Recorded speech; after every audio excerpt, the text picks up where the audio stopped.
Você está preparado para o futuro da inteligência artificial? Ontem mesmo, a OpenAI anunciou uma das mudanças mais esperadas do ChatGPT, que foi o lançamento do GPT-4o ou GPT-4o, e a principal mudança aqui é a multimodalidade. Eu já comentei aqui no canal sobre essa mudança, o tanto que a gente estava esperando por isso, porque é uma grande mudança aí na forma que não só a linguagem ela te traz o resultado, mas como ela compreende o que está acontecendo no nosso mundo. Se a gente parar para pensar, a gente vai rever aqui o que eles lançaram em algumas atualizações e eu vou deixar o link aí do site oficial para você poder ver alguns exemplos dele em funcionamento. Eles já colocaram aí disponível, eu tô conseguindo utilizar já, só que essa parte da multimodalidade, principalmente quando você está tentando conversar com ele, ainda não está funcionando. Eu acho que está muito sobrecarregado o servidor. Mas logo nas próximas semanas, segundo eles, vai estar disponível para todo mundo que quiser utilizar. A principal mudança quando a gente para pensar em multimodalidade é justamente como é que o mundo funciona. Quando você está conversando com uma pessoa, por exemplo, não é somente o que você está falando ali, o texto do que você está falando que é importante. A forma que você está falando é importante, a sua expressão facial é importante também, e a combinação disso tudo traz o que a gente chama de multimodalidade aqui no mundo de inteligência artificial. O ChatGPT, até ontem, ele não conseguia combinar as diferentes formas de linguagem. Ele simplesmente, assim, ele conseguia falar com você utilizando áudio, mas se você mandava um áudio, ele transformava esse áudio em texto e vice-versa. Ele utilizava ali um módulo para transformar o que ele gerou de forma em texto em áudio, e tudo era feito nessa forma, em transcrição de áudio para texto, texto para imagens através do DALL-E, mas nada mesclando bem as coisas, os módulos. Isso é altamente complexo. Se a gente para pensar nisso, a forma que a gente fala, a entonação, isso é muito complexo a partir do momento que você utiliza essas variáveis, essas informações no texto que você está gerando. Mas além disso, para a base também, para a informação que ele utiliza no banco de dados ali para gerar toda essa inteligência, ele utiliza em geral texto. Até ontem ele utilizava texto, mas a partir de agora ele vai utilizar a informação que está disponível em forma de áudio, em forma de vídeo. Então imagina assim, vai mudar completamente o nível de informação, a complexidade dessas informações e obviamente a nossa forma de trabalhar com esse tipo de ferramenta. Quando a gente está apresentando alguma coisa na área de dados ou qualquer outra área, a gente utiliza geralmente gráficos, utiliza texto, a entonação, tudo isso que eu tô falando aqui agora. O ChatGPT, a partir de agora, foi o primeiro passo, obviamente, ele não é perfeito ainda, e provavelmente nunca vai ser perfeito, mas é o primeiro passo dessa grande evolução de multimodalidade, que é uma coisa que o pessoal já tem falado bastante, que seria um próximo passo muito complexo e provavelmente o maior deles. Se a gente for pensar aí nas evoluções recentes do ChatGPT, na minha opinião, essa foi a maior que aconteceu depois do lançamento. Então vamos dar uma olhada na página oficial, o que eles anunciaram aqui. E fizeram uma live ontem também que eu assisti e passaram por vários exemplos ali de mudanças e como é que tá, tipo, bem melhor do que o anterior. Eu já utilizava o GPT no celular, eu tô filmando com o celular agora, não dá nem pra mostrar, mas eu já utilizava o GPT, a parte de voz do GPT, e aí eu fazia o que eu pergunto geralmente, o que você pergunta aí no dia a dia na ferramenta, você pode perguntar por voz, mas ele fazia basicamente isso que eu comentei, ele traduzia ali a linguagem, o áudio em texto, e fazia o mesmo caminho, só que inversamente, e aí você tinha uma resposta. Só que demorava, você ia pro servidor, demorava tal, e ele gerava, e a resposta, tipo, não era um negócio... É meio que igual a Alexa ou o Siri, é uma coisa meio que assim, demora, e você vê que meio robótico, assim, o negócio não funcionava tão bem. Assim, a gente não tinha outra referência, mas depois que eu vi esse vídeo de ontem, eu fiquei impressionado. Parece uma conversa mesmo, você pode interromper ele a qualquer hora, você pode mostrar a câmera do seu celular, e ele filmou ali uma folha, ele fazendo uma equação. Vamos passar por alguns exemplos aqui. Acho que aqui nessa página, que é a página oficial deles, do lançamento, eles falam sobre isso. Então aqui, por exemplo, vamos ver esse cara aqui, ele faz um exemplo... Hey, how's it going? Hey there, it's going great. Olha o tanto que vai rápido a linguagem. I see you're rocking an OpenAI degree. Nice choice. What's up with that ceiling though? Are you in a cool industrial style office or something? Well, can you take a guess at what I might... Olha lá. Então ela comentou, ó, na hora que ele colocou já ele tá conversando com o ChatGPT pela câmera e em tempo real, ele ou ela, não sei, tá tipo dando uma resposta falando sobre o telhado, você tá num lugar industrial e tal, e já tá comentando sobre coisas que estão ali no ambiente, assim, em tempo real. Ele já analisa e combina tudo. É impressionante, tipo, a mudança... Olha lá, ele tá mostrando mais coisa ali. Tá vendo? Ah, ele filmou em volta e perguntou aonde que eu tô e pediu mais informação. Ela falou, parece que você tá em algum lugar industrial aí, tipo... E aí falou que viu as lâmpadas e provavelmente você tá gravando um vídeo. Olha que, tipo, impressionante. Vamos ver mais aqui. Vou deixar a página aí, se você quiser ver com mais calma, assista aí, que é bem bacana.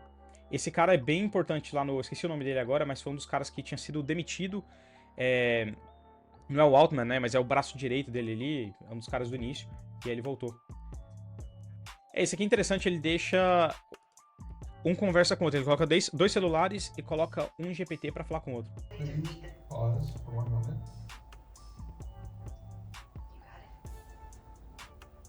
Now that first AI can't hear anything.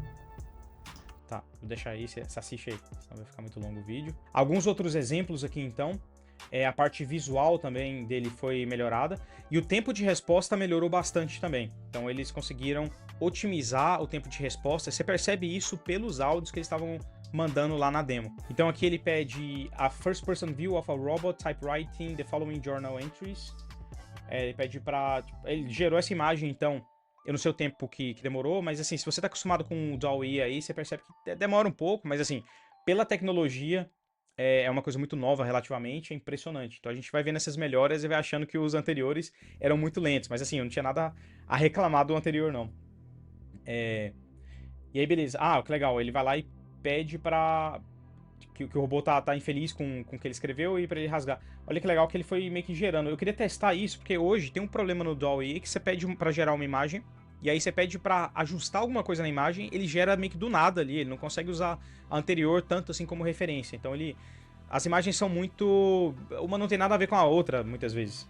Claro, quanto mais específico você for na hora da geração, melhor. Aqui nessa parte da página, eles fazem uma comparação, então, uma avaliação do que melhorou. Então aqui alguns módulos, então na parte de texto. Aqui tá em porcentagem, então, de acuracidade, eu imagino, tipo, eles pedem uma coisa... E aí se deu certo ou não. E aí você percebe pelas cores. Então aqui a gente tem o rosa, que é o GPT-4o. Eu não sei como chamar ele ainda, né? É muito recente. Mas aqui você percebe que ele tá, tipo, melhor que todo mundo. E basicamente são vários tipos de teste aí.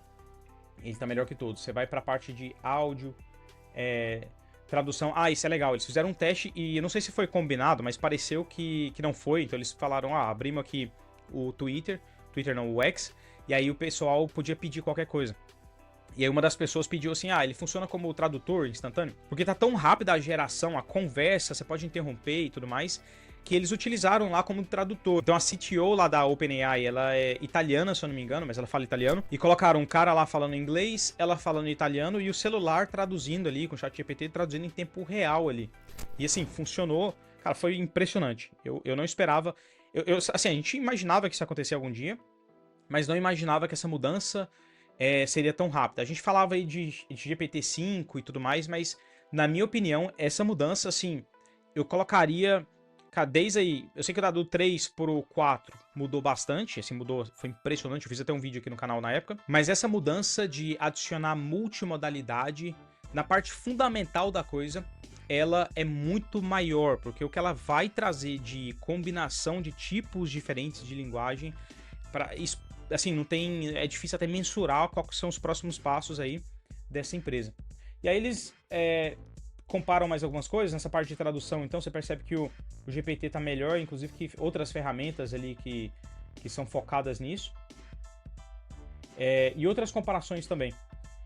Mas muito bacana, assim, pelo que eu entendi, todo mundo vai ter acesso a essa ferramenta, assim, vai ter... Ela inclusive ficou mais barata para o pessoal que usa API. Eles conseguiram aumentar a eficiência, diminuindo o preço por pedido ali de API. E também aumentaram a velocidade da coisa toda. Então, provavelmente, isso vai deixar o produto ainda mais abrangente na parte de integrações. Então, soluções que a gente nem imaginava que dava pra gente encaixar. Eu sei que tem muita coisa hoje, se a gente parar pra pensar em bot, essa parte de chat suporte em geral, o pessoal já utiliza muito o ChatGPT. Agora com isso, cara, fica melhor ainda. Imagina, você consegue usar áudio ali, só que tipo, fica mais real. Eles fizeram uns testes ali na parte de áudio que pedem pra colocar entonação mais dramática, imitar um robô, fizeram assim uma coisa e é muito rápido, assim, você conversa, parece que não é mais o ChatGPT de antes, sabe? Aquele negócio que você sabe que é meio Siri ou meio Alexa. Então você sente que o negócio é mais realista, assim, parece uma pessoa mesmo falando. E assim, o que mais me empolga é que esse é o primeiro passo nessa direção. E aí eu fico curioso. A gente fala tanto de GPT-5, o que vai ter o GPT-5 então, né? Imagina, nem saímos do 4 e já tem uma evolução tão grande assim. Mas me conta aí, você já sabia dessa novidade? E se você comparar aí desde o lançamento do GPT, na sua opinião, qual foi a maior mudança que a gente passou até hoje? Qual dessas mudanças? Foi do 3 pro 3.5 ou pro 4? O que para você fez a maior diferença nessa parte de inteligência artificial em geral? Teve alguma outra ferramenta que revolucionou mais do que o ChatGPT, na sua opinião? Eu duvido muito, mas deixa aí. Se você sabe de alguma outra ferramenta que revolucionou sua vida mais do que o GPT, deixa aí que eu tô curioso. Se inscreva no canal se não tiver inscrito ainda. Um abraço e até o próximo vídeo.